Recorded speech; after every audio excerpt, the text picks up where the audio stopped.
안녕하세요. 오늘도 사연살롱을 찾아주셔서 감사합니다. 30대 아이 키우는 새댁이에요. 사실 저는 결혼 전까지 너무 힘들어서 중간에 결혼을 포기했던 적이 있어요. 하지만 사람 인연이라는 것이 참 신기하더라고요. 결혼 전, 그때는 저에게 참 길고도 힘들었던 시간이었어요. 하지만 힘든 만큼 지금은 너무 행복한 날들을 보내고 있어요. 저는 태어날 때부터 부모님이 한 분도 계시지 않았어요. 엄마가 사랑의 배신으로 저를 임신한 채 아빠에게 버림을 받았고, 배신당한 엄마는 임신한 몸이지만 그래도 저를 낳아 살겠다는 일념으로 열심히 일을 하셨다는데, 그게 무리였는지 예정일보다 빨리 저를 출산하게 되면서 저희 엄마는 세상을 떠나게 되셨어요. 그래서 엄마의 임신 사실도 몰랐던 외할머니가 정말 얼떨결에 저를 맡게 되셨고, 할머니는 저를 보는 것이 세상에서 가장 가혹한 일이라 하시면서 그러면 안 되는데 갓 태어나 아무것도 모르는 저를 예뻐할 수도 밖으로 내칠 수도 없어 괴로워만 하셨다고 했어요. 처음 그 이야기를 동네 이웃 할머니에게 듣고 어린 마음에 충격을 받긴 했지만 어린 나이에도 할머니의 마음이 이해는 갔어요. 할머니 입장에선 제가 없었다면 당신 딸이 그렇게 허망하게 하늘나라로 가는 비극은 없었을 거였으니까요. 하지만 핏줄이 뭔지 또 정이 뭔지 애당초 마음이 모질지 못한 할머니는 결국 저를 당신 품에 품기로 하셨고, 그리 넉넉하지 않은 형편이지만 손녀인 저를 위해 무엇이든 아낌없이 내어주시며 헌신적으로 키워주셨어요. 그 결과 저는 시골 학교지만 항상 전교에서 1등하는 성적도 거두었죠. 어릴 때부터 할머니가 고생하는 모습을 보면서 자랐기 때문에 일찌감치 의사라는 목표를 세우게 되었습니다. 그 목표를 이루기 위해 밤낮을 가리지 않고 공부를 했어요. 할머니도 공부에만 매달리는 제가 안쓰러웠는지 그깟 공부가 밥 먹여주는 것도 아닌데 적당히 해라 라며 저를 말리기도 하셨지만 제가 돈 잘 벌고 실력 좋은 의사가 된다면 할머니의 자잘한 병들도 모두 고쳐드리는 것은 물론이고요. 앞으로 남은 할머니의 인생을 편안하게 해드릴 수 있을 거라는 생각에 진짜로 힘든 줄 모르고 공부만 했어요. 그래서 정말 먹는 시간도 자는 시간도 아끼며 공부를 했고, 그랬더니 주변에서는 할머니에게 그 집 손녀딸 참 독하더라 라는 말을 하시는 분도 계셨고, 또 어떤 선생님들은 제가 기특하고 측은했는지 일부러 학교 수업이 끝났는데도 저에게 공부를 가르쳐 주시겠다고 하시기도 했어요. 저는 고3 수능을 거의 만점에 가까운 점수를 받았어요. 목표하던 서울 의대에 그것도 장학금을 받으며 입학할 수 있었는데요.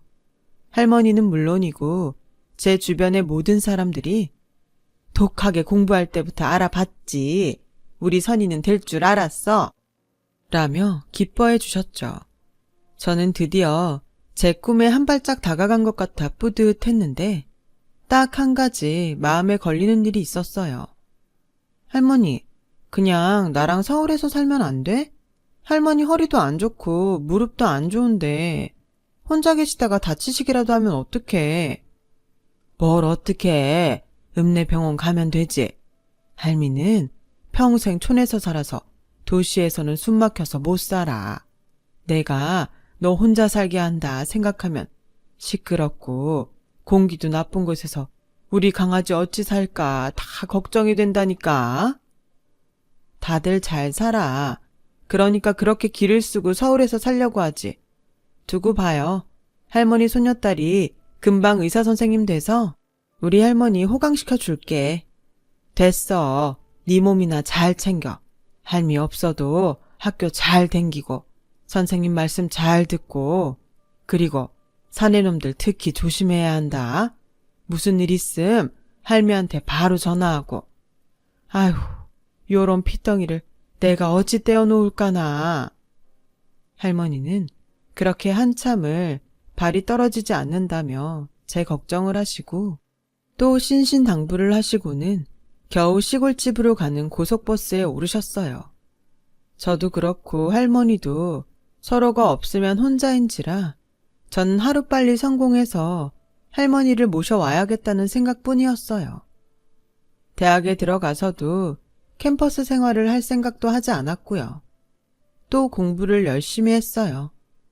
그래서인지 저는 대학을 다니는 동안에도 친하다는 친구가 한 명이 없었습니다.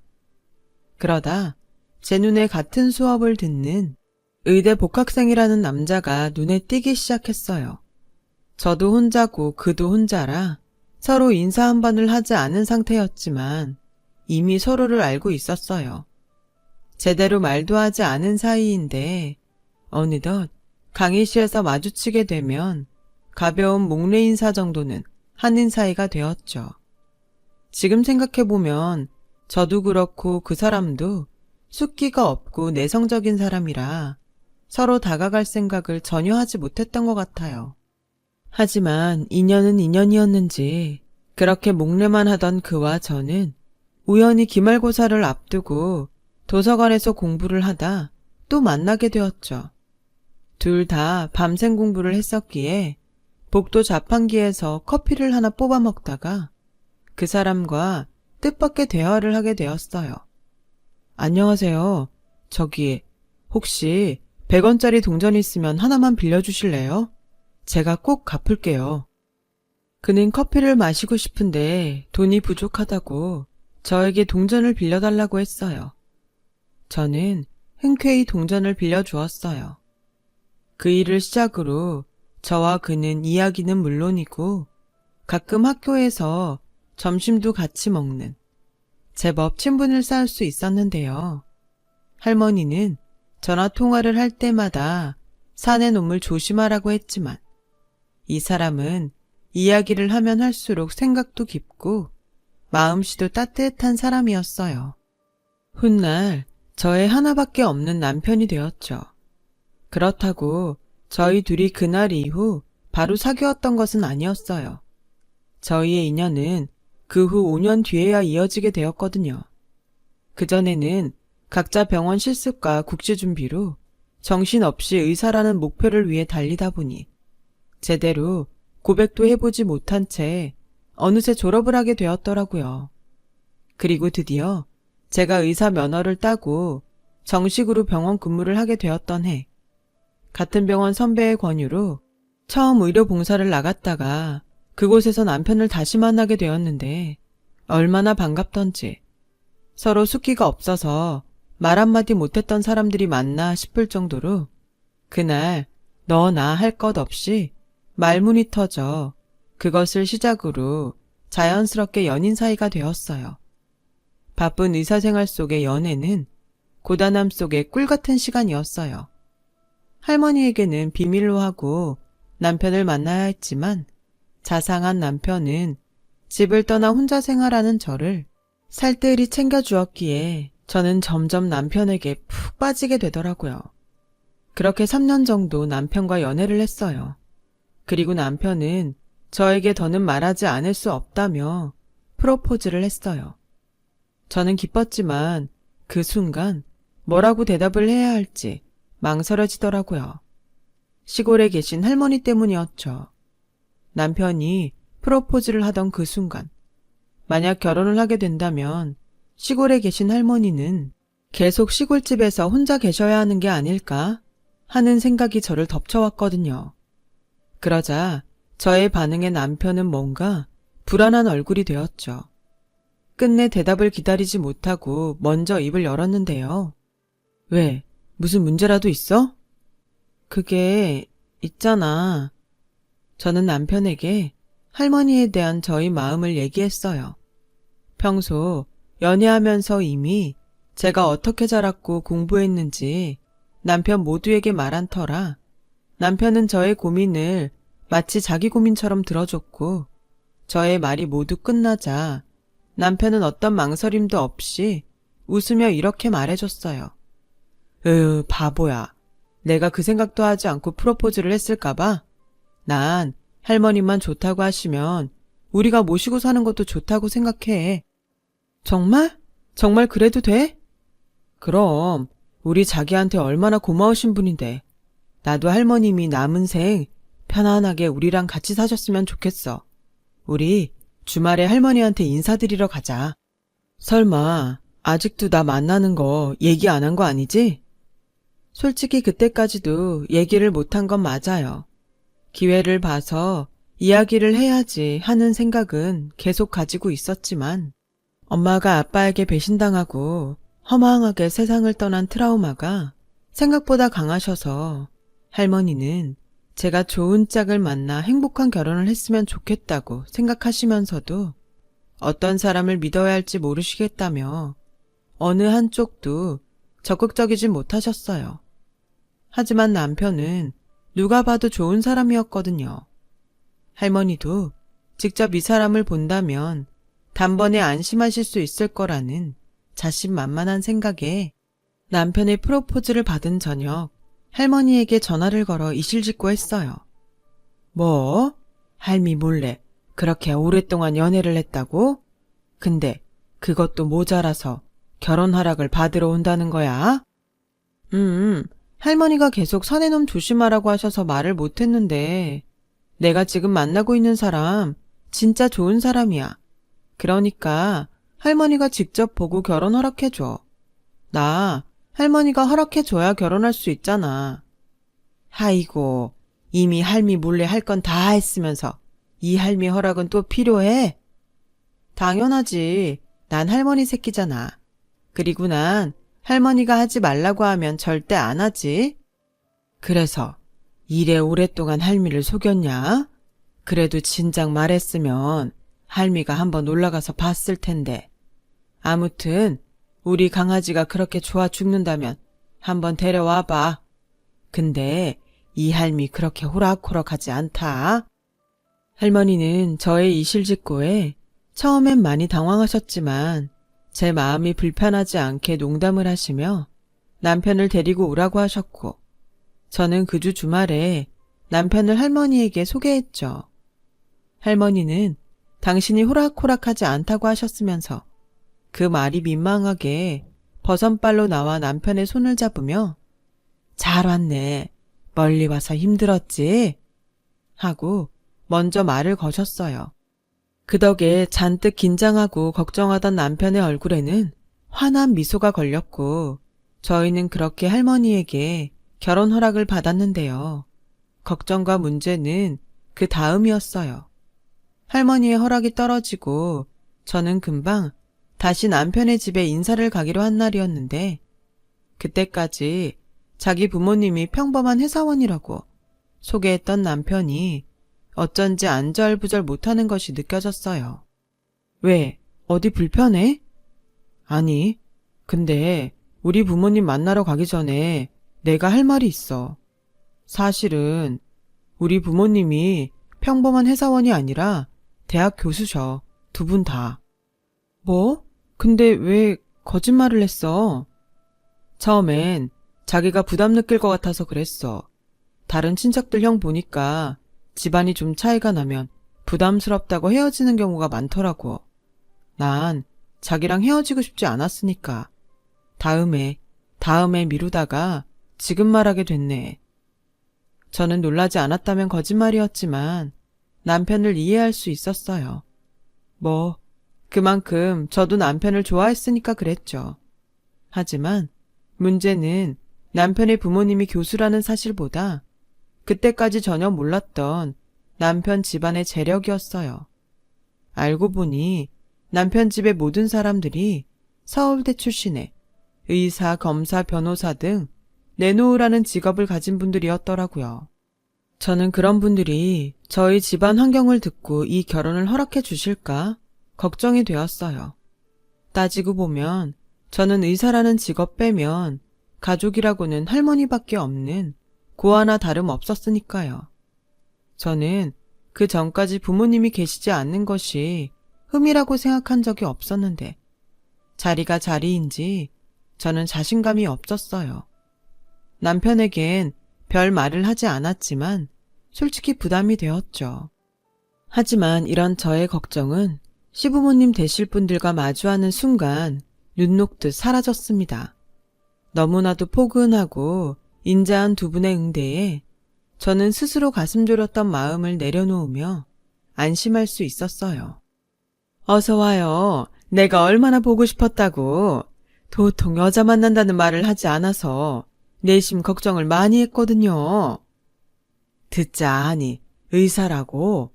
며느리까지 의사를 고집한 건 아니었는데 이래저래 우리 집이랑 잘 맞는 며느리가 들어와서 내가 요즘 학교 가면 어깨에 힘이 들어가.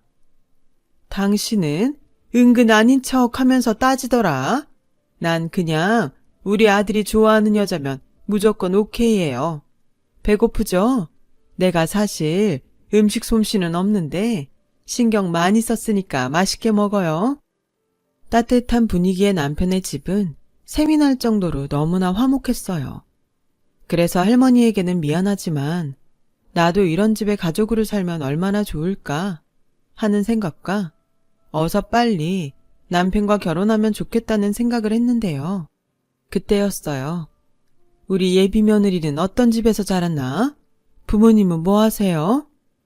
아, 저는 부모님이 안 계세요. 아빠는 제가 엄마 뱃속에 있을 때부터 계시지 않았고 엄마는 저를 낳다가 돌아가셔서 외할머니 손에 컸습니다.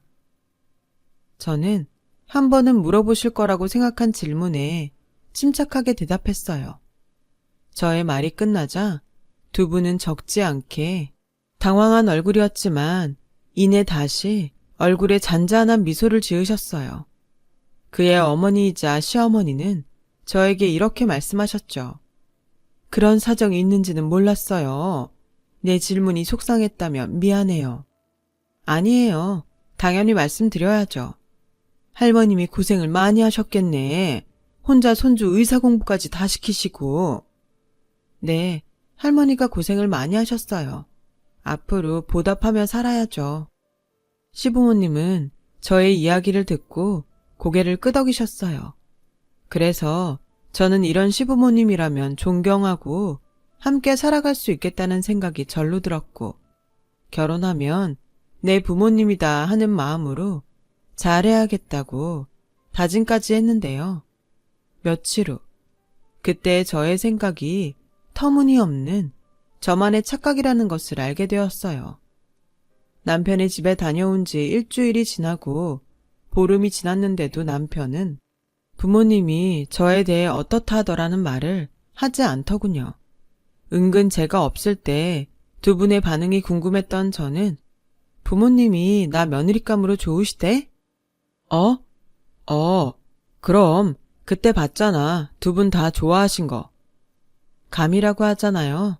시부모님께 인사를 드리고 온 날은 상당히 예감이 좋았는데 남편의 반응을 보니 어쩐지 좀 이상하다는 생각이 들었어요. 하지만 제가 보고 듣고 한 것이 있으니 애써 부정적인 생각은 하지 않으려 노력했어요. 그러다 때마침 시골에서 할머니가 고구마를 많이 캤다며 연락이 왔어요. 남편 집에도 가져다 드리라며 고구마를 한 박스 보내주신다고 하길래 망설이다가 남편을 통해 시부모님에게 고구마를 좀 보내드리려고 했어요. 그런데 우리 부모님 고구마 안 드셔. 두 분 다 탄수화물 관리하시거든. 아, 그래? 그럼 내가 날도 쌀쌀해지니까 다른 건강식품이라도 좀 챙겨드릴까? 에이, 뭘. 친척 중에 깔린 게 의사 약사인데 자기는 신경 쓰지 마. 저는 그때 확실히 느꼈어요. 무언가 잘못되어 가고 있다는 것을요. 하지만 심증만 있을 뿐 남편이 아무 말도 하지 않는데 제가 먼저 뭐라고 말을 할 수가 없더라고요. 그러던 어느 날이었어요. 그날은 원래 남편과 함께 영화도 보고 밥을 먹자고 약속한 날이었는데 남편은 몸이 너무 좋지 않아서 약속을 좀 미뤄야겠다고 연락을 해왔어요. 그때까지는 사실 별 생각을 하지 않았어요. 전화기 넘어 남편의 목소리도 별로 좋지 않았고요. 그래서 많이 아파? 진료는 받았고? 명색의 의사가 자기 몸 관리도 못해서 어떡해. 그러게. 독감 검사도 했고 괜히 자기한테 옮기면 안 되니까 우리 약속 다음으로 미루자. 나 자기 많이 보고 싶었는데 아쉽다. 에이, 그러지 말고 내가 지금 갈까? 마스크 잘 쓰고 있으면 되지. 아니야. 내가 신경 쓰여서 안 돼. 나 금방 나을 테니까 좀만 참아. 집에 부모님도 계시고 내 걱정은 안 해도 돼. 그렇게 저는 취소된 약속에 아쉬워하며 집으로 갈지 혼자 뭐라도 할지 고민하고 있었는데, 선생님, 오늘 데이트 있다고 하셨죠? 아, 취소됐어요. 남친이 아프다네요. 독감일지도 모르는 것 같아서. 아, 정말요? 그럼 저랑 같이 호텔 뷔페 가실래요? 제가 이번에 이벤트에 당첨돼서 식사권 받았는데 날짜가 딱 오늘까지라서요. 선생님 데이트 가신다면 그냥 드리려고 했는데 저랑 같이 가세요. 그런 데를 나랑 가도 돼요? 내가 미안한데. 선생님이랑 가면 더 좋죠. 오늘은 여자끼리 오붓하게 맛있는 거 먹고 수다도 떨고 같이 놀아요. 여동생처럼 살가운 친구였어요. 정말 동생처럼 생각했고요. 그렇게 같은 병원에서 친하게 지내던 여간호사의 권유로 서울 모 유명한 호텔에 가게 되었어요. 호텔 1층에 도착해서 동생이 잠시 식당 위치를 알아보고 오겠다고 자리를 비운 사이에 멀찌감치 카페에 남편이 어떤 여자와 함께 앉아있는 모습이 보이더라고요. 게다가 남편의 그 특유한 사람 좋은 미소로 상대 여자에게 웃어주는 모습을 본 저는 마치 드라마 속 배신당한 여자 주인공처럼 눈에 아무것도 보이지 않았었는데요. 아프다더니 나 몰래 딴짓하려고 거짓말했니? 자기야, 자기가 어떻게 여기에. 왜? 나는 호텔에 올 일이 없을 거라고 생각했어? 아니야, 내가 설명할게. 오해하지 마. 죄송합니다. 제가 이 부분은 나중에 다시 정식으로 사과드릴게요. 정말 죄송합니다. 남편은 상대 여성에게 정중하게 사과를 하고 저를 데리고 호텔 밖으로 나왔어요. 그리고 잔뜩 화가 나 있는 저에게 절망적인 이야기를 했죠. 사실 우리 부모님이 자기랑 결혼을 반대하셔. 아무래도 자기 부모님이 안 계시고 할머니 손에서 자란 게 영 마음에 걸리신데. 뭐라고? 아니, 그때는 전혀 그런 내색 없으셨잖아. 원래 우리 부모님이 그러셔. 앞에서는 절대 싫은 소리 안 해. 근데 자기가 돌아가고 결혼은 집안끼리 맺어지는 건데 자기는 마음에 들어도 서로 불편하고 불필요한 신경을 써야 할 거라고. 아, 나는 물론 절대 자기 아니면 결혼 안 한다고 말씀드렸어. 근데 엄마가 자꾸 선자리를 받아와서 계속 이 핑계 저 핑계로 밀었는데 자꾸 이런 정략 결혼이라도 시킨다고 말씀하시니까 대충 시간을 좀 벌려고 했지. 저는 남편의 말에 아무 말도 할 수 없었어요. 게다가 함께 온 그 동생이 이 모습을 모두 보고 있었기에 저는 머릿속이 더 하얗게 되었죠. 모든 사실을 다 안 이상 이 문제를 더 이상 남편에게만 맡길 수 없다는 생각을 했어요. 그래서 말리는 남편을 뒤로 하고 다음날 어렵게 병원 휴가를 낸 저는 시어머니가 근무하신다는 대학에 찾아갔어요. 그런데 그곳에는 처음 다정하고 살갑게 저를 대해주신 어머님은 계시지 않더라고요. 냉랭한 분위기와 싸늘한 눈빛으로 저를 마주하는 어머님이 계셨어요. 그렇게 안 봤는데 참 무례하네요. 어머님, 드릴 말씀이 있어요. 미안해요.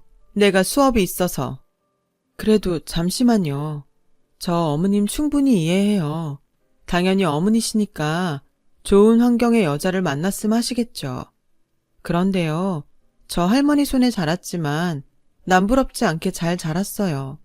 학교 다닐 때 선생님들한테 칭찬도 많이 듣고 자립심도 강해요.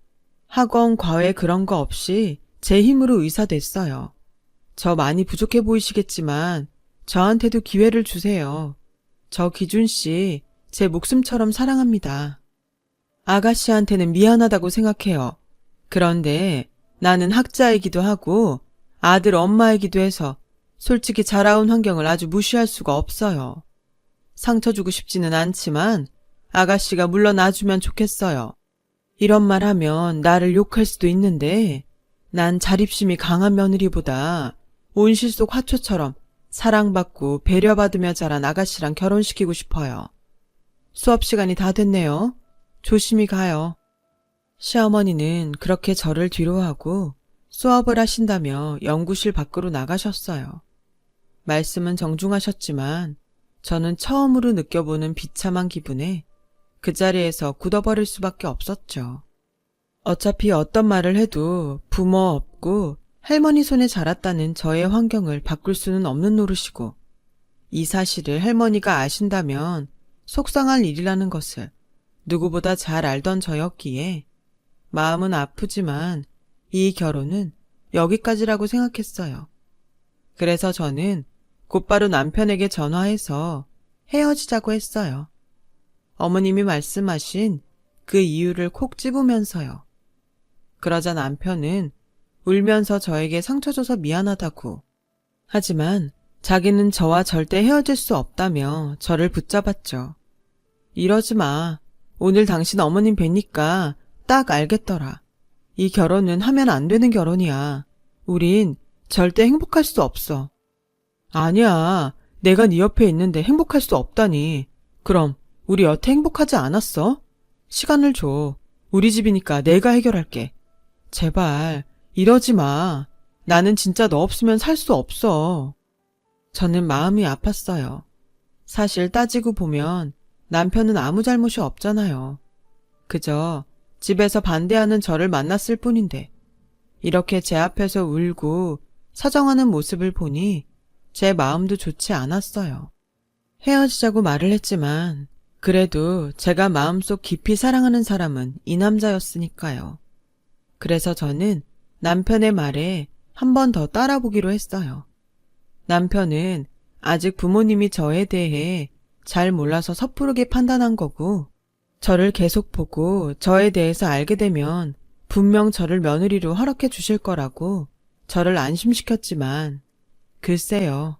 어머님의 말씀과 표정이 너무 냉정했던 탓인지 저는 남편과 다르게 자신이 없었어요. 어떻게 그 총각 부모님은 만나봤냐? 도통 왜 말이 없어? 혹시 그쪽 집에서 뭐라 하더냐?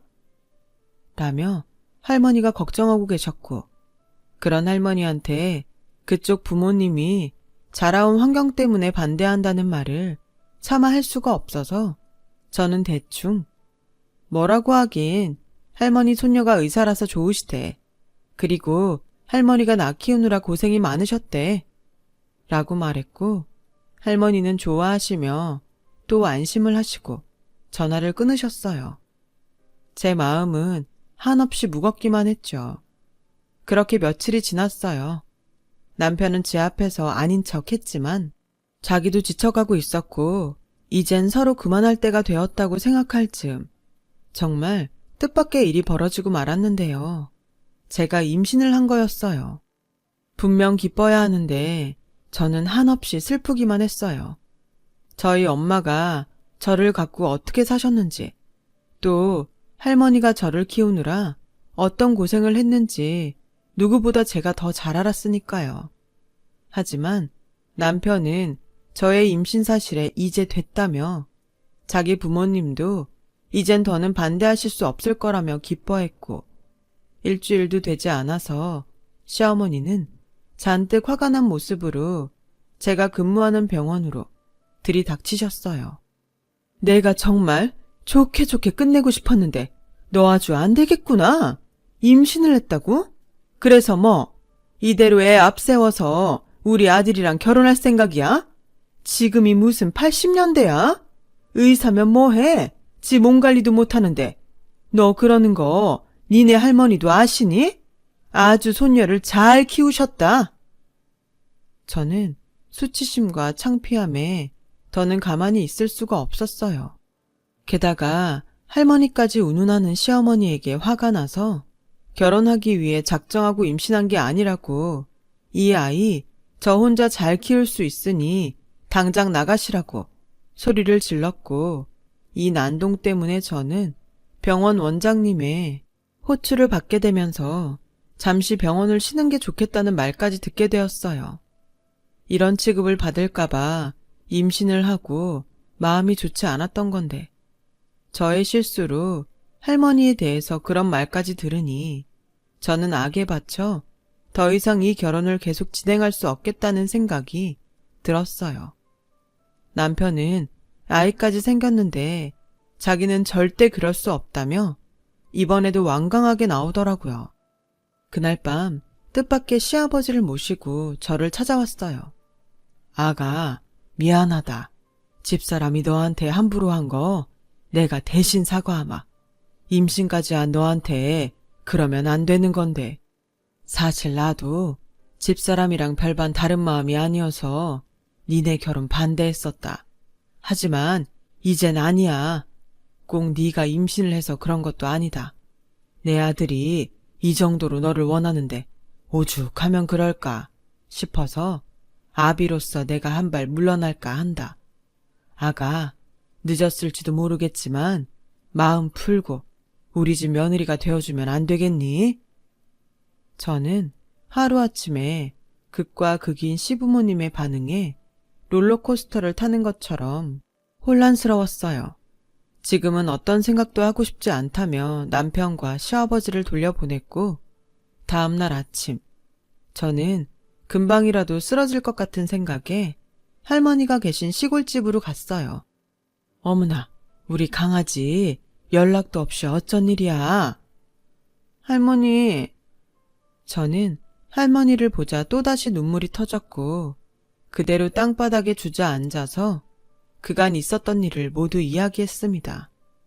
할머니는 한참을 듣기만 하시더니 저의 손을 꼭 잡아주시며 이렇게 말씀하셨어요.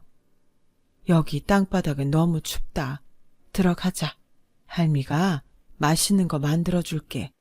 사람은 뱃속이 든든해야 머리도 잘 돌고 마음도 건강해. 어여 일어나.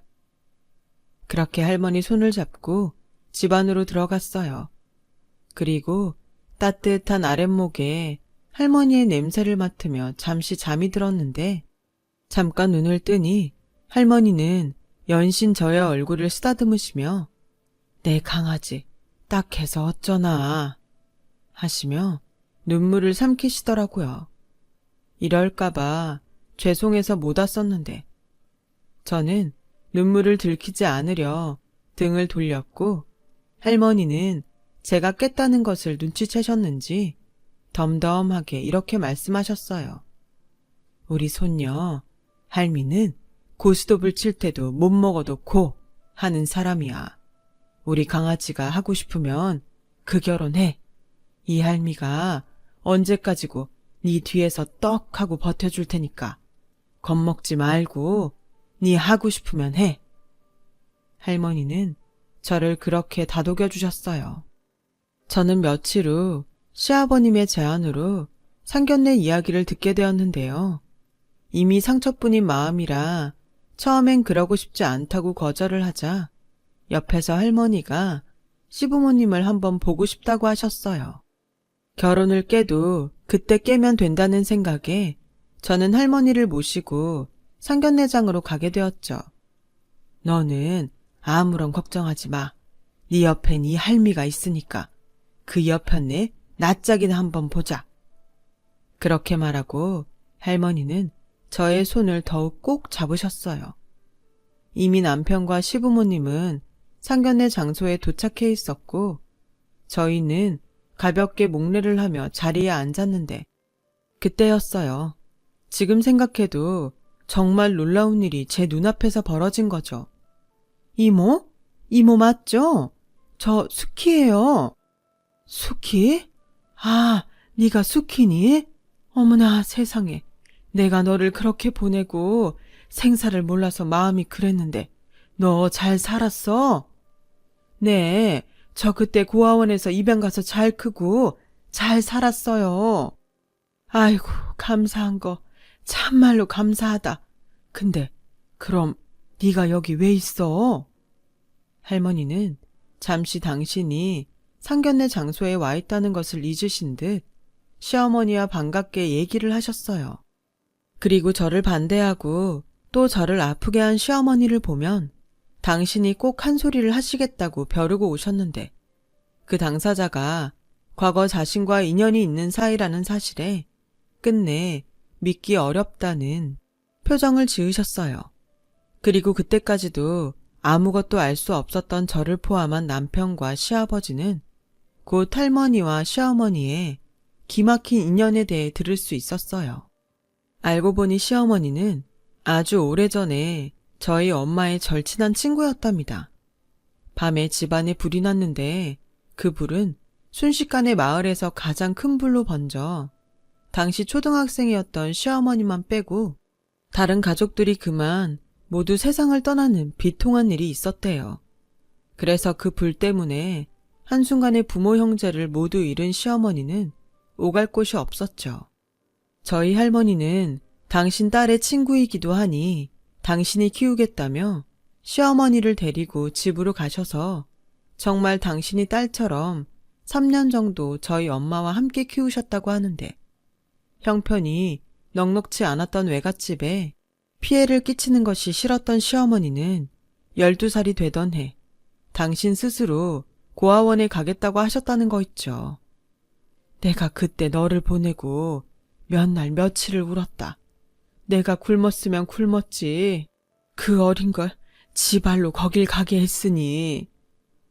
아니에요. 누가 생판남을 그렇게 자식처럼 키워주실 수 있겠어요. 저 그때 정말 감사한 마음으로 고아원에 갔어요. 근데 얘가 지의 딸인지도 모르고 제가 그랬으니 선이야 미안하다. 난 네가 나랑 같은 처지라 솔직히 나를 보는 것 같아서 너를 받아줄 수 없었어. 부모가 없다는 게 뭔지 내가 너무 잘 아니까. 그래서 이기적인 거 알지만 내 아들은 부모 다 있는 그런 아가씨랑 결혼했으면 좋겠다고 생각했어. 미안하다. 아니에요. 그런 마음이신지 몰랐어요. 내가 평생 두고두고 너한테 사죄하면서 살게. 지혜는 나한테 손을 내밀어줬는데 난 너를 밀어내기만 했으니 내가 나빴어. 이모한테도 죄송해요. 됐다. 서로 오해가 있으면 이렇게 풀면 되지. 난 네가 절대 나쁜 마음으로 그러지 않았다는 걸 안다. 우리 손녀 잘 부탁한다. 내가 정말 공들여 키웠어. 네, 제가 잘할게요.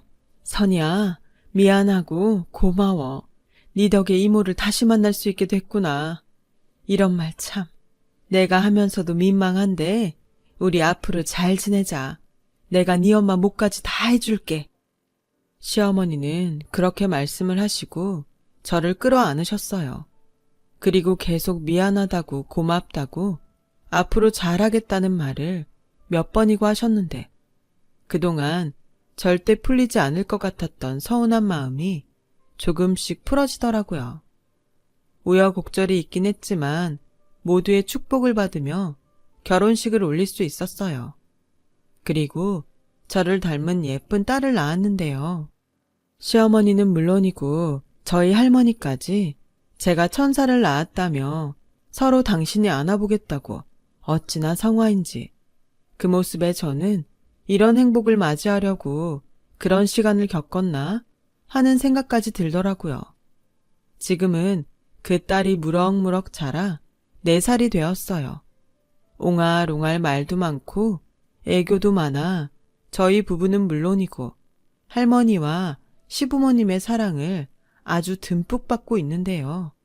몇 달 전 아주 기가 막히게 서울은 공기도 나쁘고 시끄러워서 싫다던 할머니가 당신 스스로 시골 생활을 정리하시고 저희 집으로 오시는 일이 있었어요. 저희 딸 때문이었죠. 내가 우리 증손녀가 눈에 아른거려서 거의 있을 수가 없더라. 네, 우리 증손녀 초등학교 들어갈 때까지만 여 있을게. 괜찮지? 그렇게 내가 오라고 할 땐 싫다고 하더니 이게 말로만 듣던 내리사랑인가? 내 참 서러워서. 나는 네가 뭐라고 하는지 하나도 안 들린다. 우리 강아지 증조 할미랑 코 잘까? 할미가 자장가 불러줄게요. 이렇듯 제가 성공해서 할머니를 모시고 효도하려고 했는데 효도는 어쩌면 제가 아니라 저희 딸이 하고 있는지도 모르겠어요. 이걸 좋아해야 할지 서운해야 할지 매일매일 얼굴에 웃음꽃이 피어있는 할머니의 모습을 볼 때면 저는 참 많이도 행복하네요. 부디 저희 할머니가 저희 딸이 중고등학생이 될 때까지 건강하게 오랫동안 사셨으면 좋겠어요. 사실 지금은 이렇게 많이 행복하다는 말을 하고 싶어 쓰게 된 사연이었는데 본의 아니게 긴 이야기가 되었네요. 지금까지 저의 긴 이야기 들어주셔서 감사해요. 오늘도 건강하시고 행복하시길 바랍니다. 여러분, 사연 댓글에 응원과 현명한 조언 부탁드려요. 좋아요와 구독은 저에게 큰 힘이 됩니다. 오늘도 좋은 일 가득하세요.